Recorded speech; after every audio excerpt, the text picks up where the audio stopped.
God dwelled in the temple. It's not a mistranslation, but different translations have different translation traditions. When you translate the Quran, it isn't always accurately translated in every single language, right? So things are rendered in a way for the audience. Yeah. So when it says the cave actually should be dwelt, so it's or tabernacles in the same way that the presence of God dwells in the temple. Same concepts. Yeah. So that's how we can tell. That's a way that if you read deeper into the Bible, we can say that what's happening in the incarnation isn't uncharacteristic. It's happened before in a different sense. Do you know what the Ark of the Covenant is? No. So Like a Christian doctrine, right? well, it's actually a Jewish one, but we hold to it as well. It's not a doctrine; it's an item. A box made of gold with 2 holes to ram rods through so you can carry it. And inside of it, there's 3 items. There's the tablets of the 10 Commandments. There's the staff of Aaron, and then there's a pot of something called manna. I believe you have this in the Quran. The heavenly food that God can give people. I think it's there somewhere. You know when the Quran says that Mary was fed by Allah. Oh yeah, the dates came and water gushed from but they came from somewhere. Is that? I believe this is when she was in the temple. No? She didn't. What we know about. And Allah was feeding her in the temple, right? I don't know if she was feeding her, but water gushed from her feet. I think water gushed from her feet. I believe it says that Allah was feeding her in the temple. I believe that's what it says. I don't know about feeding, but I know that water gushed from her feet, and then the dates came. The date tree. Okay, well. Where she was exactly. I think the thing was shaped.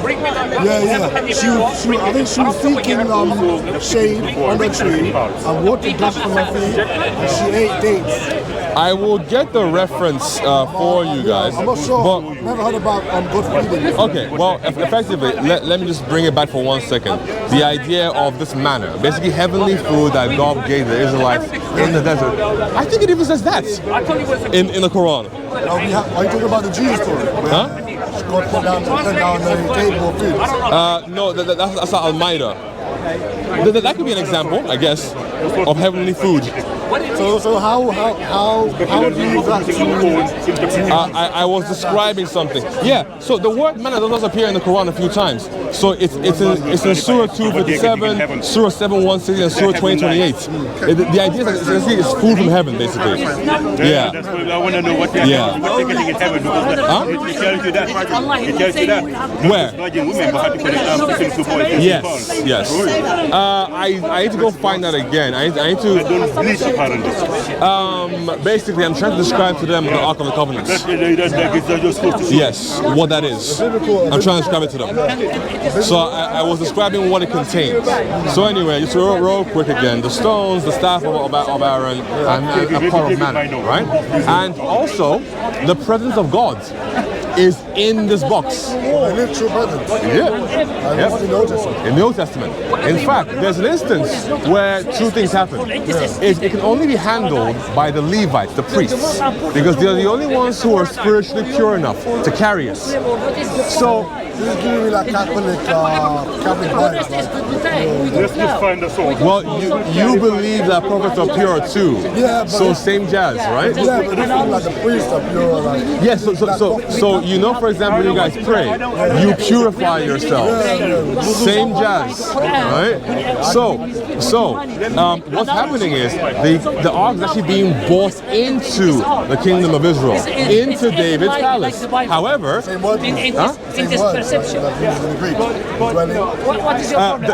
that's used in a previous. So the ark is from the time of Moses. David comes way after, right? But that dwelling concept is there even in the time of Moses. Now, in an instance, hundreds of years later, the ark is being brought into the kingdom of Jerusalem, and it's being carried by priests. Now, one of them falters, and the ark looks like it's going to fall down. So a regular man reaches out to stop him from falling down, and then he's killed. Yeah, so the ark kills him because he wasn't ritually pure enough. In the halal way, right? We don't know. Right? We don't know. Look. And then later on, or sorry, in the time of this is before David, sorry, in a different time, the ark is stolen by the Philistines, and it brings calamity on them until they return. This is detail. Right? And the same concept, the presence of God is in the ark. So when you have Jesus, I have trust in the same word stuff. of God, What would you say because about Allah will that give verse? us the most beautiful and eternal I thing. have no idea. You have to go ask what you the Jew. said, Because- what you said. Well, they have to admit that the presence of God is in the ark. Yeah. So there's this idea. There's an idea of the Shekinah or the dwelling, and that's basically it. It's a Jewish concept. And by the way, like, no offense, but it doesn't matter what the Jews say regarding this stuff because they have their own means of interpretation.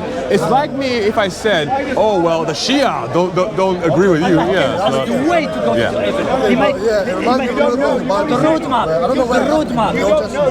Where Jacob says, "My temple can't contain you." Solomon. Oh yeah, Solomon. Yeah. My temple can't Contain you, yeah. No, the earth can't contain you. Exactly.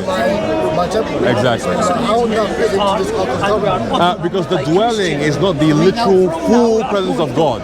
Jesus is Yes, well, it's that a delete stop, all yes. your sins It's and you are a portion, if you will, yeah. in this portion. Because the fullness can't dwell in, so the fullness of God cannot dwell in our reality. So you know that thing you say when you guys say God can't enter His creation. We actually agree with you.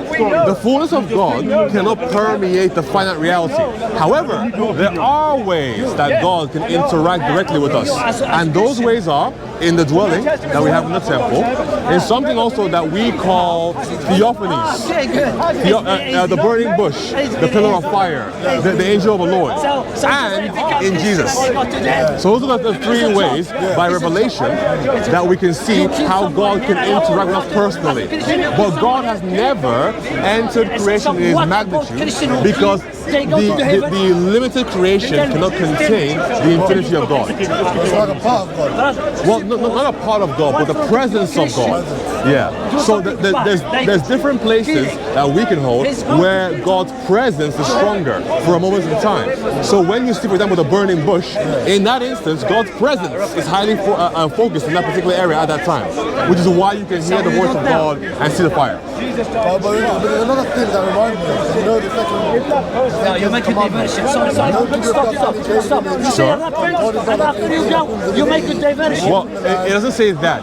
It says, don't make unto yourself any image of anything above, on the earth, beneath the earth, and don't bow down to them and worship them. So yes, don't make unto yourself any image and worship it as God. Yes. Yeah, because God doesn't resemble any of those things. Yes. So, but Jesus resembles a human being. Yes. Doesn't that contradict? Which is why the Catholic and Orthodox churches make what they call icons of Jesus. We know what he looked like, an Israeli man. So you can make an image of him, but you can't make an image, for example, of the Father or the divine essence. But some Christians do that as well. Yes, but the depictions of God the Father aren't allowed. Shall I answer you? And they appear in like some like classic paintings or whatever, but historically that's not allowed. And then even today, actually, you won't go into a church and find like an icon of God the Father because no one knows what he looks like. Because mercy there is in Islam. I will explain. Like churches, First, I'm going to answer you in the first. When you say that, I agree with you. Well, you shouldn't depict the Father, from my understanding. And him being a white man is just a case of people depicting them in a way that mirrors them. Which is like whatever. Like some will argue you can't do that. Some will say you can. As you're aware, there's churches in Brazil, in Africa, in Ethiopia that depict it a different way. But the same thing also happens in like Japan and Korea, a different way. Now, some will argue, oh, it's fine, whatever. Make him look like you. Some will say, no, you can't. He has to look as he did, an Israeli man. The repentance of this person who killed this person. How do you know? He wouldn't be Arabic, no. From the Bible, give me the verse. Because He's Israeli, from the house of David. That's not an Arabic house. It's an Israeli house. The Arabs are different people. Okay, so you have like Isaac. You have no blood. Yeah. So he'll come from Isaac, yes, not from the like an Arabic line. Yeah. Well, actually, I actually found a hadith that says that Ishmael actually joined the Arabs. So there's a hadith that says, of course, Sahih, that says Ishmael joined the Arabs and learned their ways. So apparently, the Arabs were already a pre-existing people before Islam even got there. All the Prophet have the blood, Adam have the blood, all have the blood. Well, that's what you guys say popularly. But your hadith is otherwise. You don't see it. And always in the Sunnah. I got it on me. I got it on book post. I can get it on for you. Jesus is my prophet, brother. Is my prophet. Before you. Look at So I don't think the Amalekites were Arabs. I think Arabs are a much later people.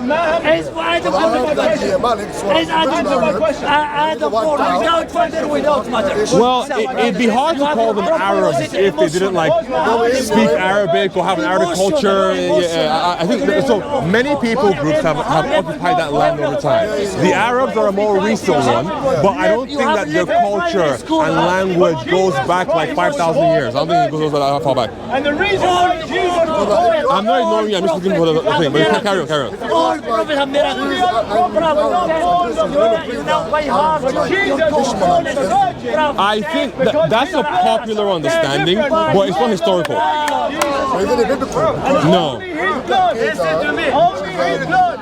Only his blood is acceptable to a holy God. You don't have answer. Yes, but there are other people who could also descend from him other than the Arabs. There's many other people groups there. Like read the Old Testament. There's the Hittites, Jebusites, Amalekites, Camorites. There's so many people who could be. Midianites.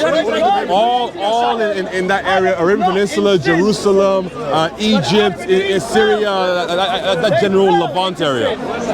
So it could be. You can say it's the Arabs, but a million people groups can claim it's them too. So if someone outside the Arab claim it as well, yeah. Wouldn't it make sense that they are?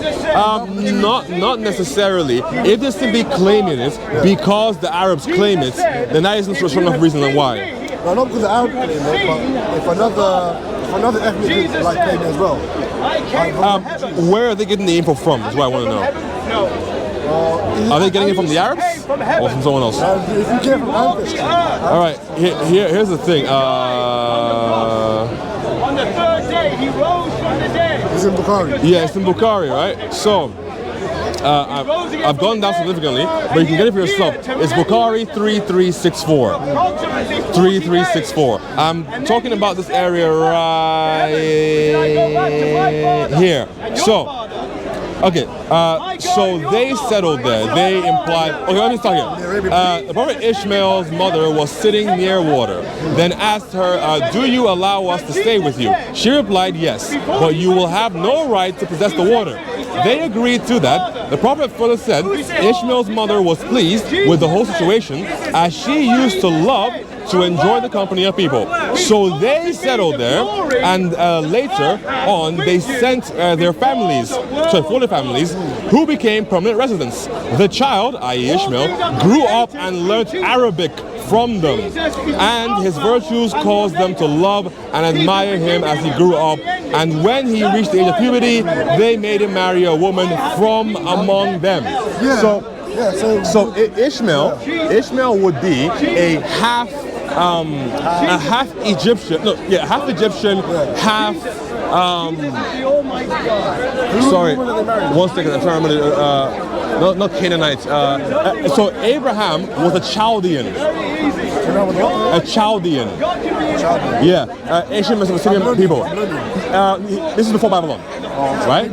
Yeah, way before Babylon. So he was a Chaldean, and Hagar was an Egyptian. So Ishmael is half Chaldean and half Egyptian. And according to your own source here, Sahih Bukhari 3364, he joined the people who were the Arabic people, and he married into them. So he himself isn't an Arab. He's a Chaldean and Egyptian. Yeah. No one claims that Ishmael is Arab. Well, you guys claim he's the father of the Arabs, but he's not. But if he learned Arabic and married into Arab women, yes, then his offspring is the Arabic people. Right, but he can't be the. So Abraham, for example, is the father of the Jews, father of faith, right? Because he is their earliest descendants, right? However, Ishmael isn't the father of the Arabs. He's simply married into them. He married into them.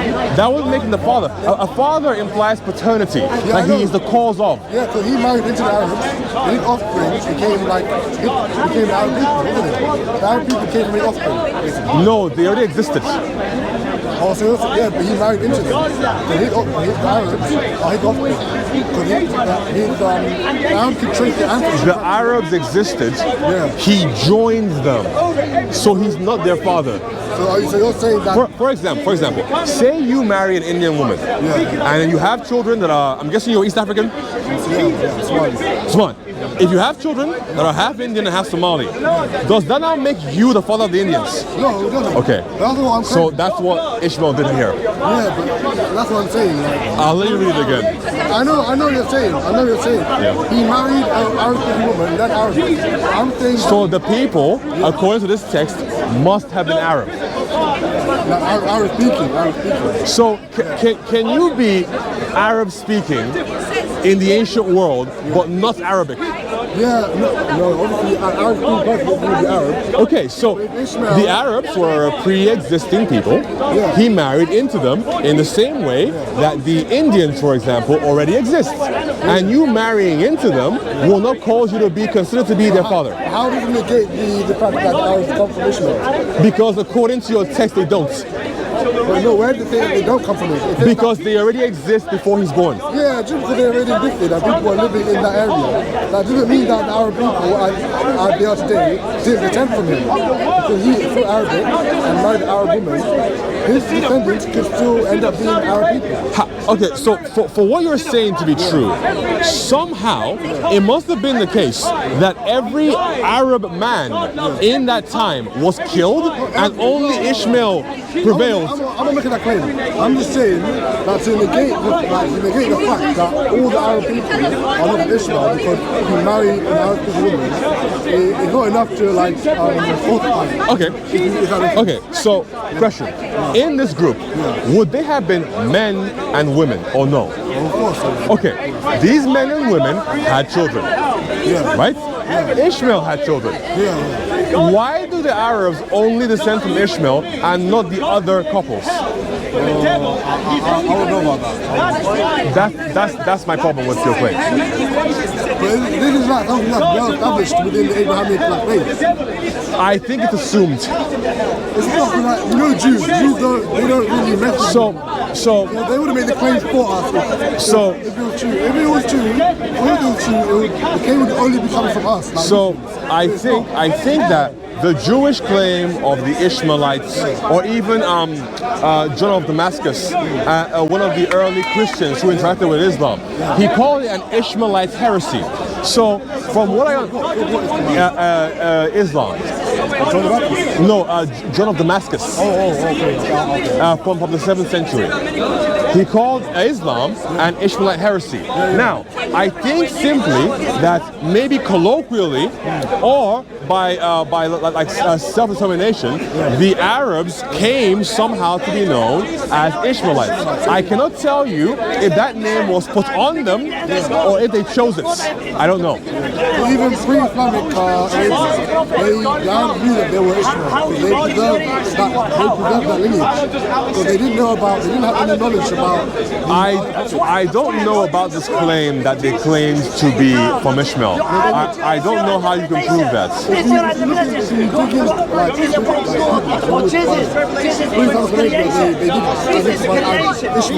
I'm a bit skeptical about a lot of pre-Islamic history. Oh, you know it was Moses. How he went to Midian.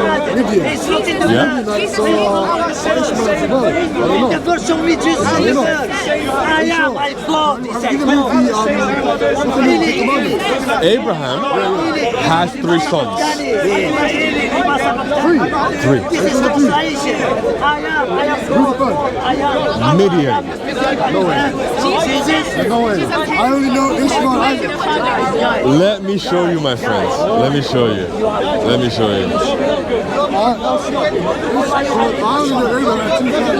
There's a 3rd one. Let me show you. So the Midianites came from him? From Midian. Ain't it crazy? Ain't it crazy? That's why I love the Bible, man. The Bible is so dope in that way. The stories connect in this like insane fashion, man. Let me show you, man. I would actually encourage you to read the Bible. Start from Genesis downwards. I'll encourage you to do it.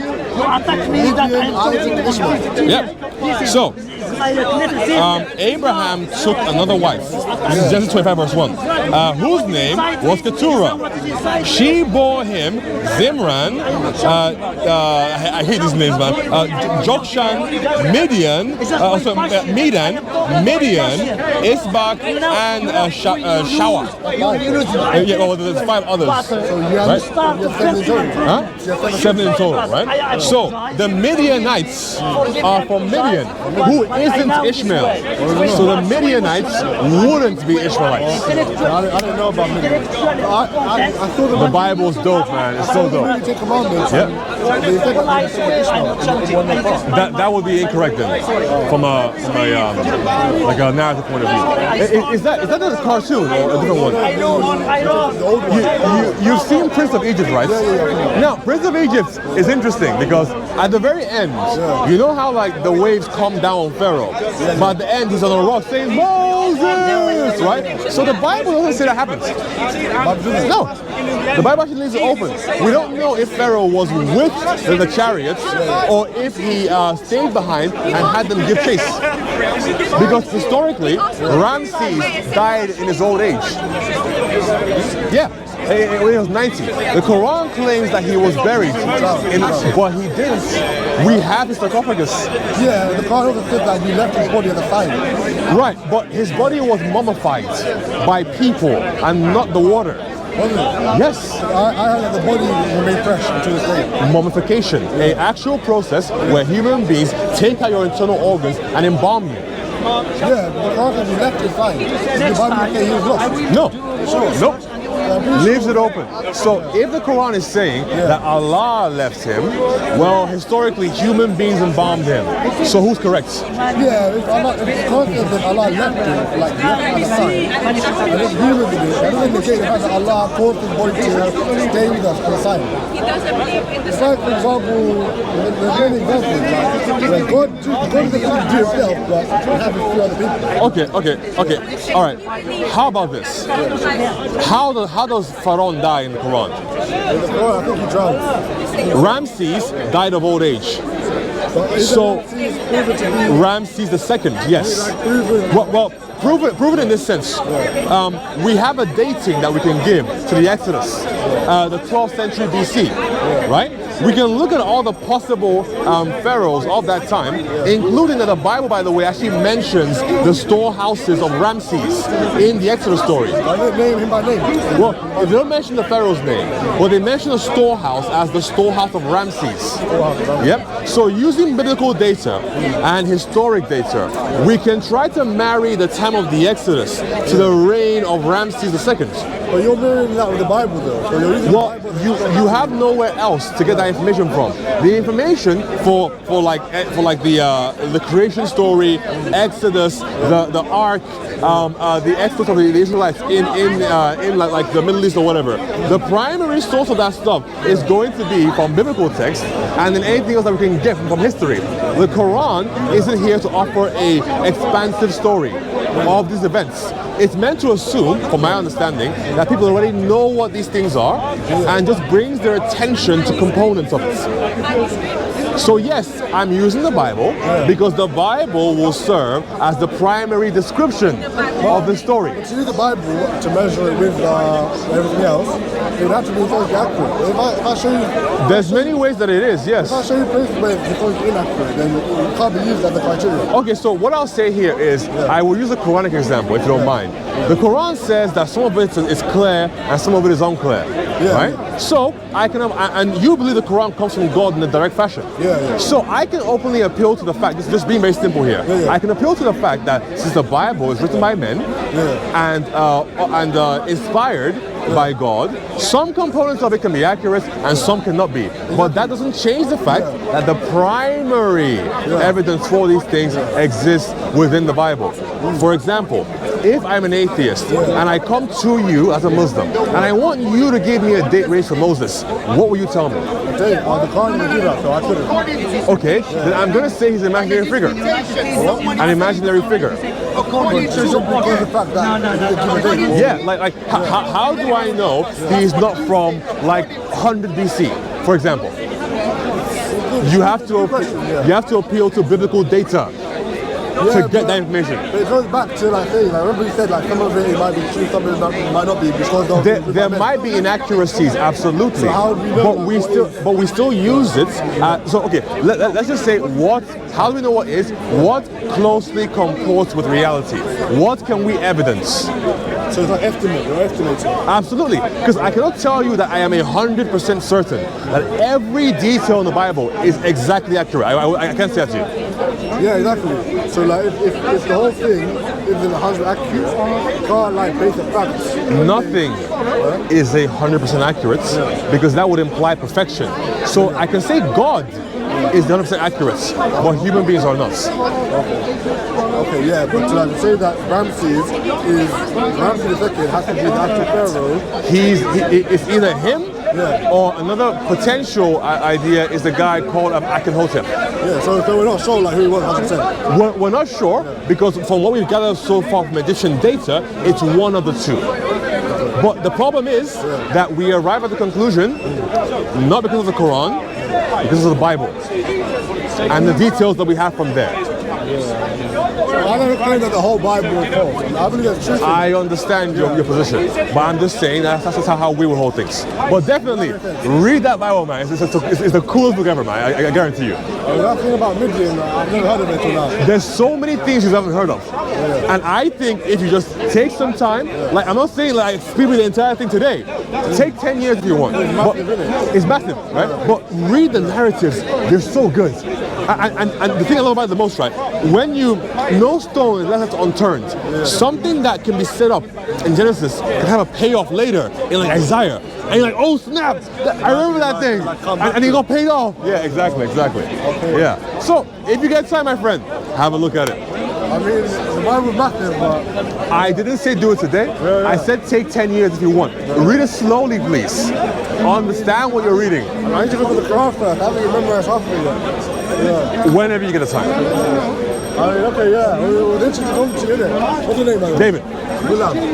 God bless you, Gulam, okay? I might see you more often. I can't. No worries, Gulam, okay? No worries. I hope I'll bring in new stuff that'll blow your minds. Okay. All right? Hopefully I can bring you stuff as well. Go for it. I'm down. All right. Yeah? God bless you. All right. Cool. Yep. You're fantastic. There's some things I'm Christian, but there's some things I don't even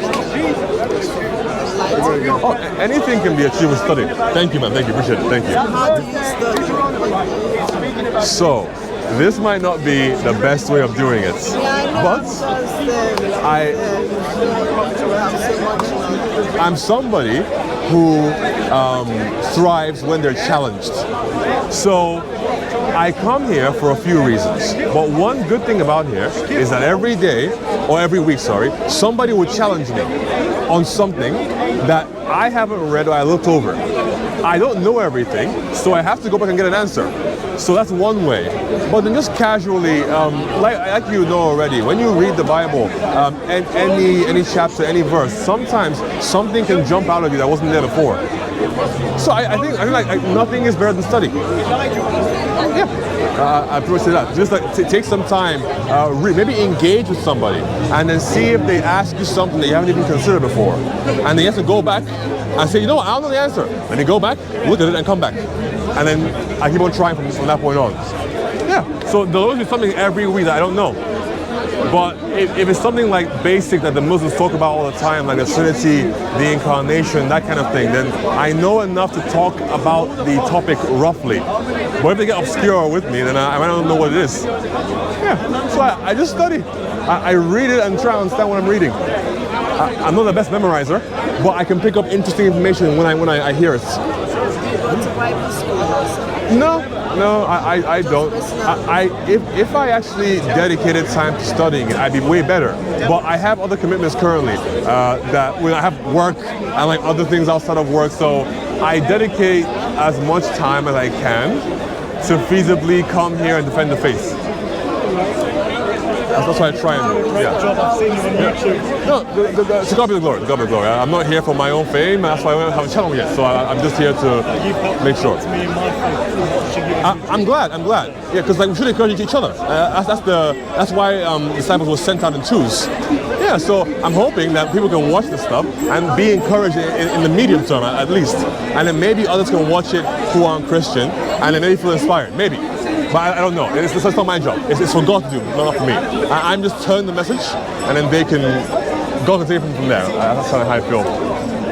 It seems like you have a very good knowledge of the Bible, man. I wonder, do you know anything of the Hebrew Israelite beliefs and how that... I haven't interacted with them a lot, but they're basically like racial supremacists. Oh. Yeah, so like black people and some Mexicans and Cubans are the Israelites. And so the new covenant is kind of not really there for like everybody, including the Gentiles. It's strictly still there for the Israelites, who aren't those claiming to be Jews, but they're actually just like basically every black person and every Mexican. Yeah. So you want kind of theory? No, I watched some of them in the Euros. Big stuff with this player. Let me give a summary and I'll come back. All right. That was the conversation, just very generalist. We're talking about the incarnation and if that represents any change in God. Summary to that, it doesn't represent a change in God in the same way that when God creates our reality, He doesn't change. All that changes is our reality. It wasn't there, now it is there. There's like two terms that I think I've heard the Catholics use. So for example, you have ad intra and ad extra processions. The ad intra would be inside of God. So that's why you would have the Father, the Son, and the Spirit. And there's only two processions in God and three persons. Now, when you have everything in the created order, in the world of form and matter, that would be something that's an ad extra, outside of God, procession. So when we have the universe, God isn't changing in His essence. And when you have the incarnation, the same thing applies.